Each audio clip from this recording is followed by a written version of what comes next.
From Kansas State University, this is Agriculture Today. Eric Atkinson here. Here's what's coming up. K-State's Herschel George will discuss the prospect of renovating a dry farm pond and the multiple considerations that should go into that decision.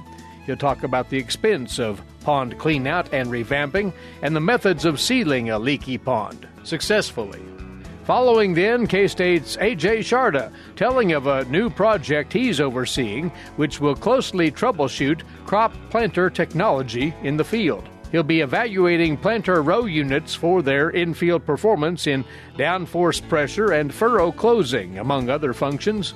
And on this week's edition of Milk Lines, K-State's Mike Brouk urges you dairy producers to step up your herd hoof care. All that right here on Agriculture Today.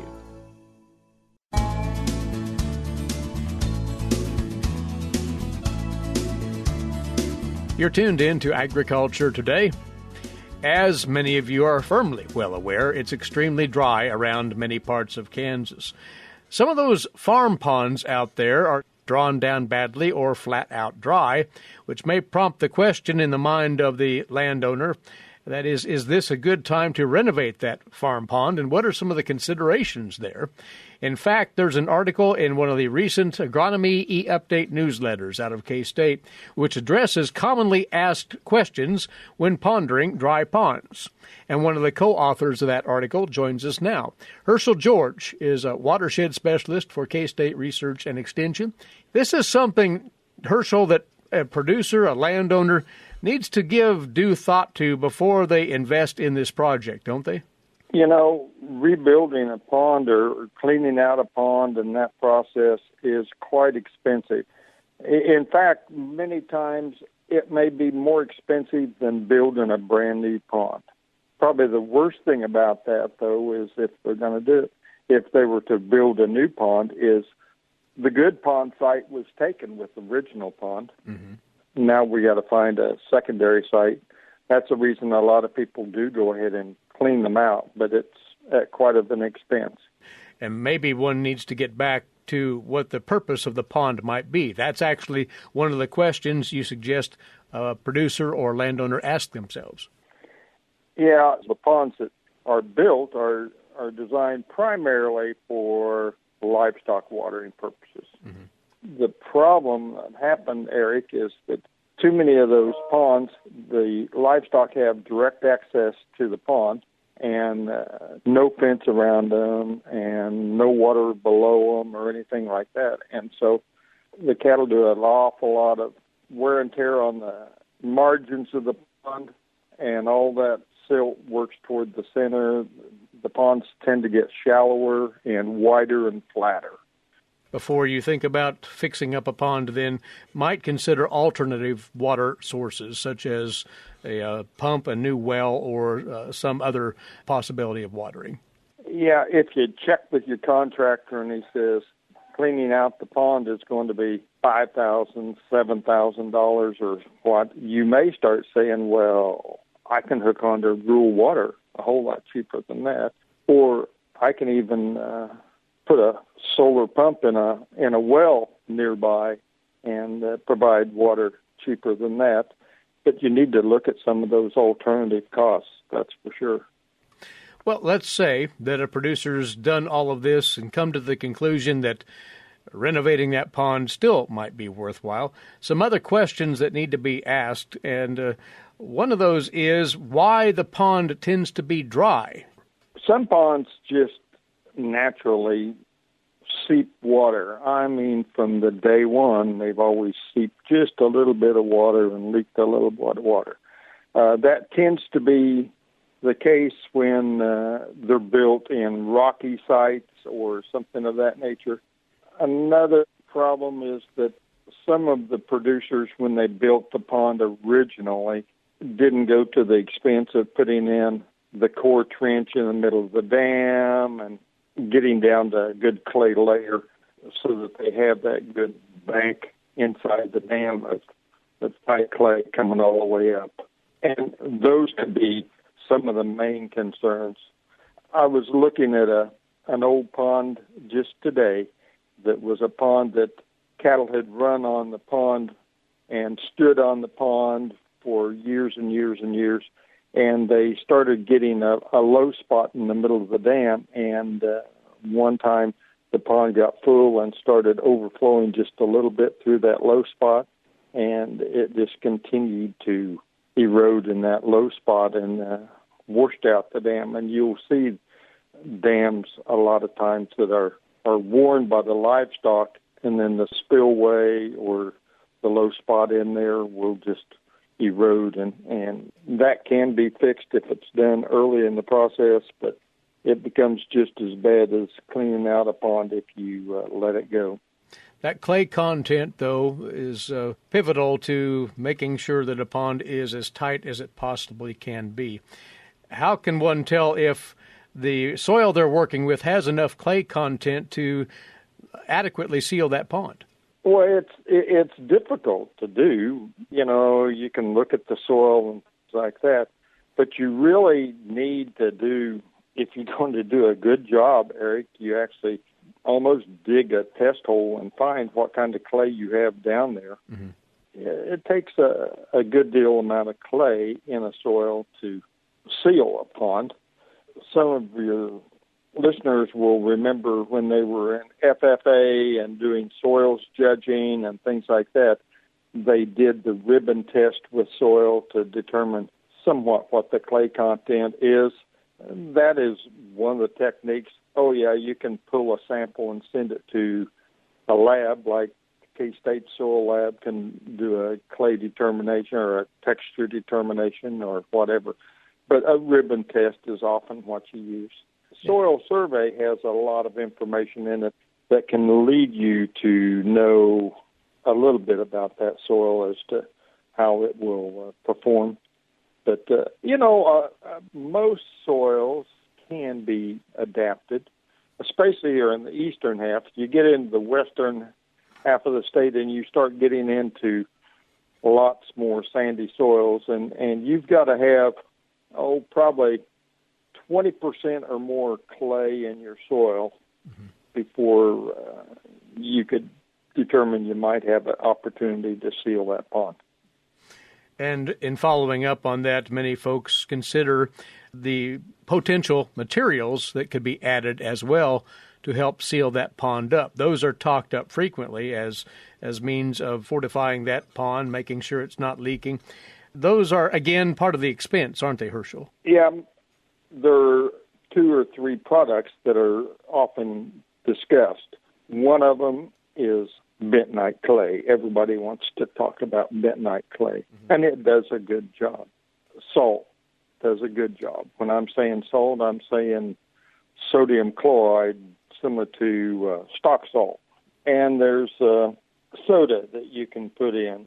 All can do a nice job. The problem is getting them on at the appropriate rate and then getting it incorporated so that it will do its job.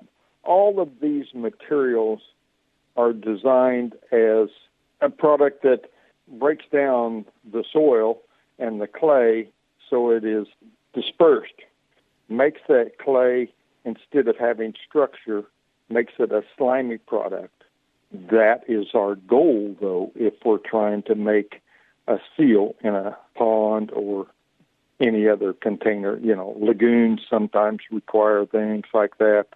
But if you're going into a very rocky site and going to try to have a pond there, it's my recommendation that on a cost basis, the sodium chloride can work. But the process is you got to have a soil so that you can disc it and work it. You can't do it with a pond that is half full of water or, got a foot of water left in it. Can't do it because that will just not allow you to get the incorporation and compaction you need. One has to analyze the situation that they have before them very carefully. Obviously, the services and the skill and knowledge of a soil contractor who's well versed in all this will help too. But the point is, it's something that can't be taken on casually, Herschel. It's something that is expensive, as you say, and needs to be thought through carefully before one commits to it. Yes, and the other thing is that producers should look at that pond as a resource and start recognizing that if I don't have a fence around it, my livestock still have direct access to it. I need to fence it or somehow protect it. Then that may mean that I put a water line through the dam and a stock tank below it, whether it be a tire tank or a concrete, one of the freeze-proof waters or something of that nature. But put a tank below it. One of the things that in our water quality program here in eastern Kansas we have done is we've demonstrated with a lot of producers that we can go in to a pond that is full or virtually full of water and put a 2-inch line through the pond dam and seal it back up. We use an excavator to do that, and we can do that without losing more than 100 gallons of water.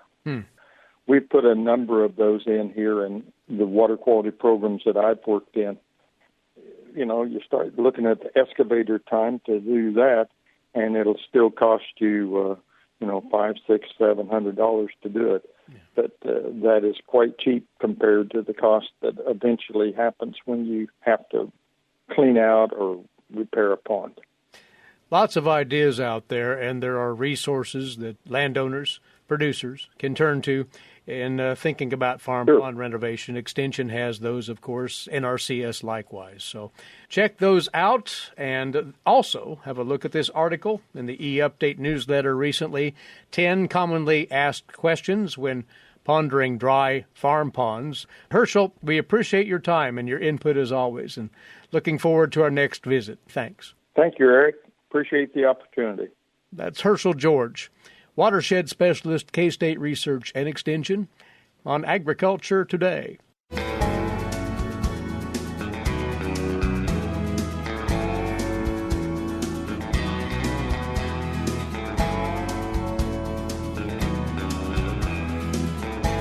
Agriculture Today continues now. On this segment, we'll fill you in on a new development out of the Biological and Agricultural Engineering Department here at Kansas State University. That department, and including the individual we speak with now, will be examining crop planting systems and looking for still more ways to enhance what's out there currently. Ajay Sharda has joined us once more, a research and extension agricultural engineer here at K-State. Ajay, this is the latest in a string of projects at the university, but this one will concentrate on potential planter advances? Yes, sir. We have been working with planting systems for the last 6-7 years now, or maybe more than that. This new project is specifically targeted towards newer innovations which our farmers need to be more productive, efficient, and better at using crop inputs. And it is all geared towards good seed placement, even emergence, and better yields. Comes down to the efficiency of that seed placement and the eventual profitability that a producer realizes from that. Absolutely, absolutely.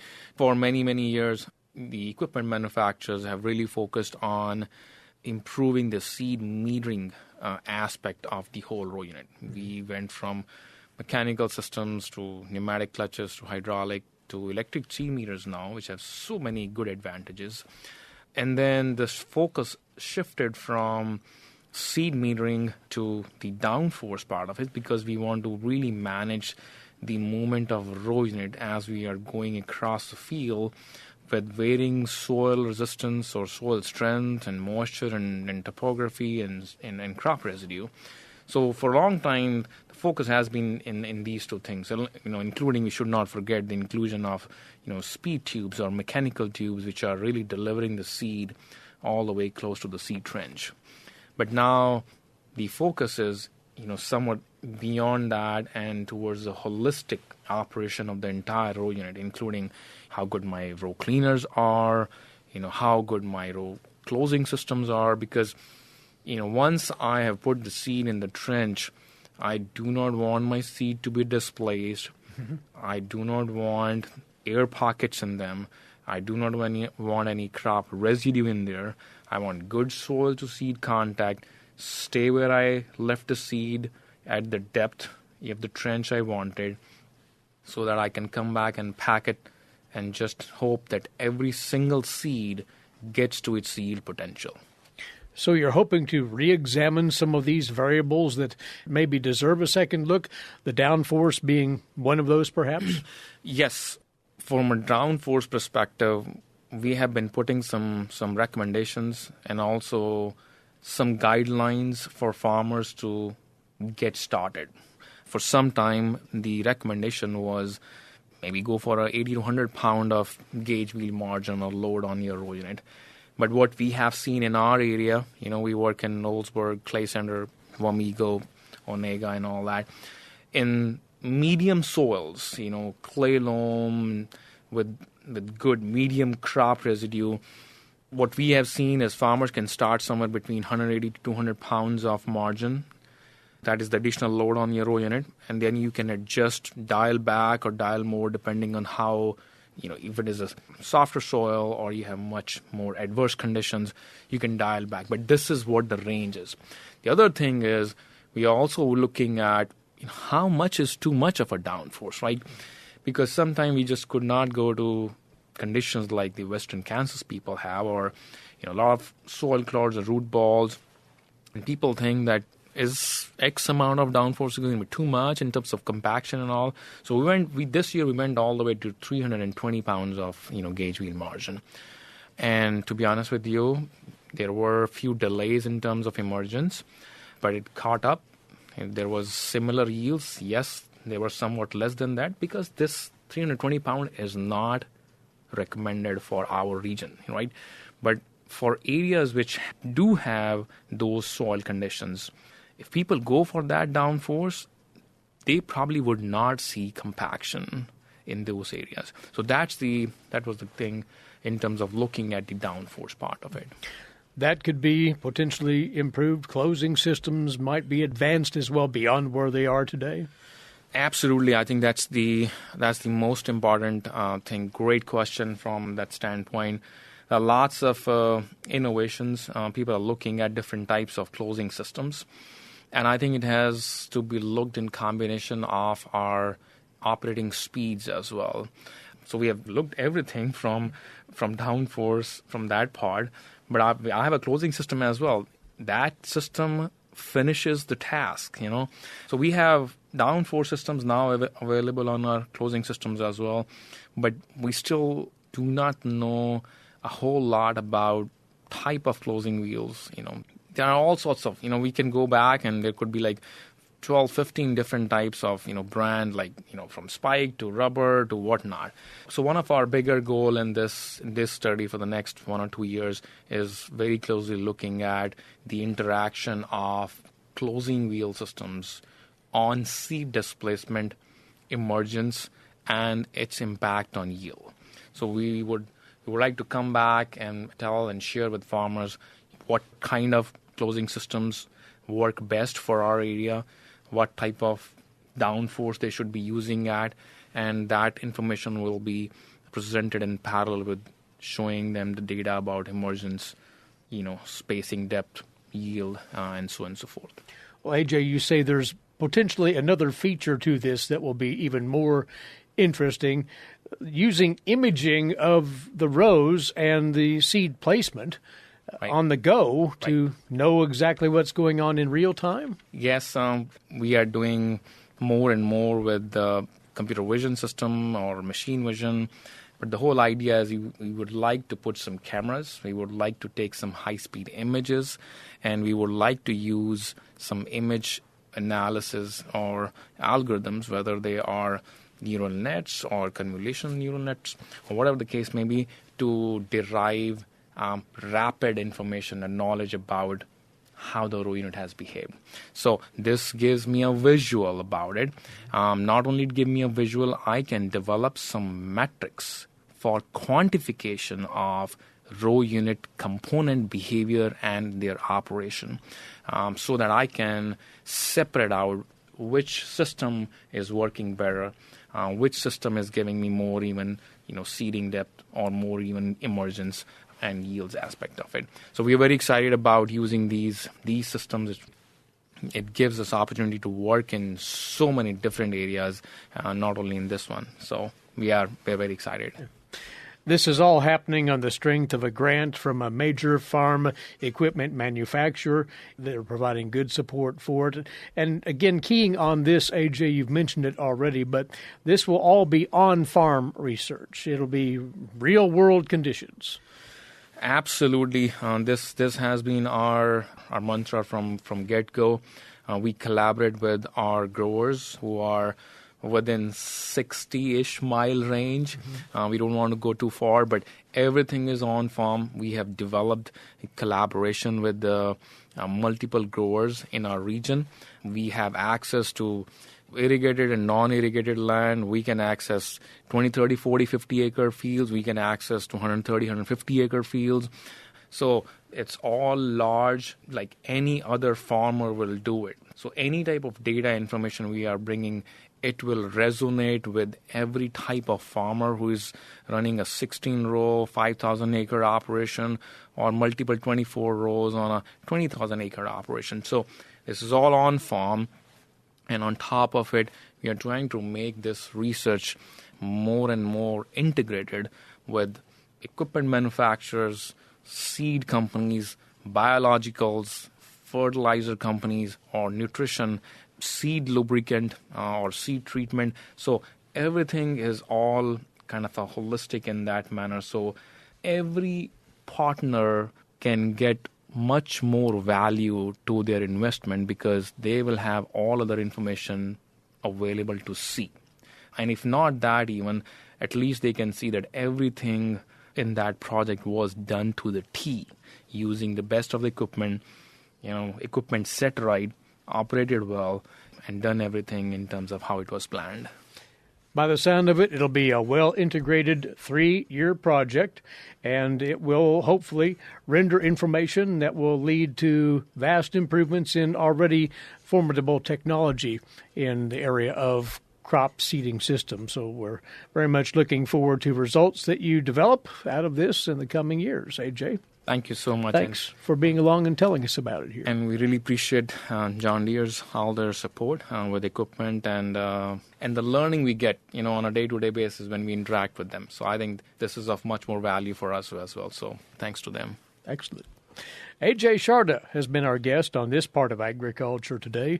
He's a precision agricultural engineer with K-State Research and Extension. Again, this will unfurl over the next 3 years, starting this year, looking at the variables that make for our modern-day planters and how those can be improved.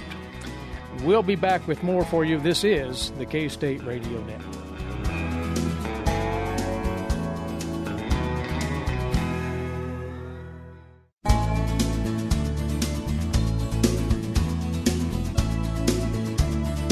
Rounding out this Agriculture Today, K-State dairy specialist Mike Brouk, and this week's edition of Milk Lines. Mike?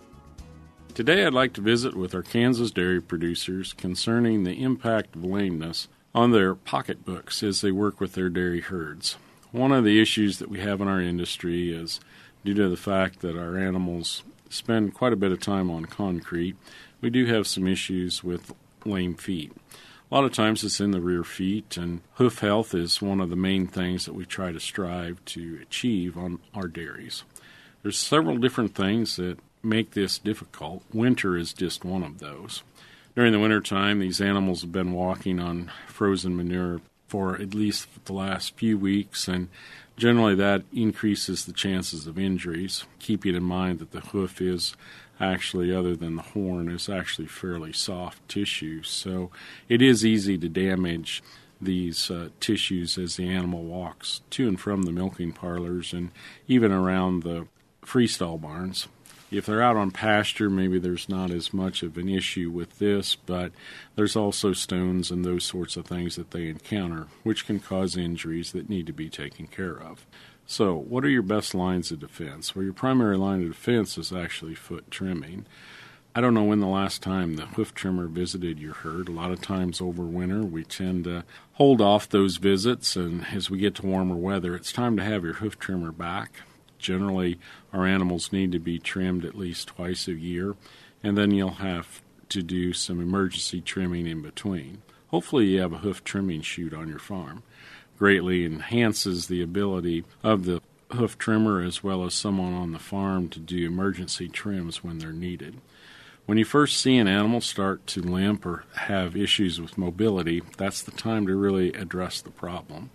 Not 2 or 3 weeks later, but at the time you start to see it.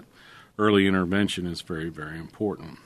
Now, another thing that's very important to preventing some of the things like hairy warts, as well as giving us some relief from some of the issues with foot rot, is our foot baths. And again, during the winter time, when we have freezing temperatures, a lot of times we get away from doing that just because of the issues with frozen foot baths. So it's time to get back on your game and start your foot bath routine again.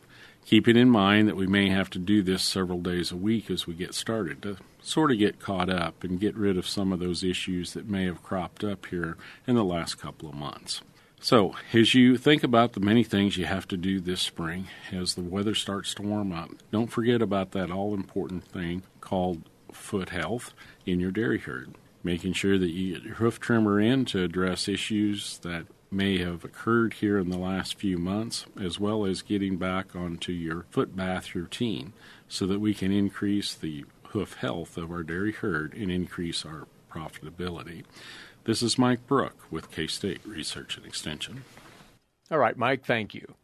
And before we go today, one final reminder about the 2022 Cattlemen's Day here at K-State. It's coming up rapidly now this Friday, March the 4th at Weber Hall and Arena. The day starts at 8 o'clock with refreshments and the commercial trade show on the floor of the arena. The program itself at 9:30, beginning with the K-State Beef Research Update featuring comments from Casey Olson, Dale Blassie, Jim Droyard, and Michael Chow. K-State's Glenn Tonzer then with his Beef Industry Economic Outlook.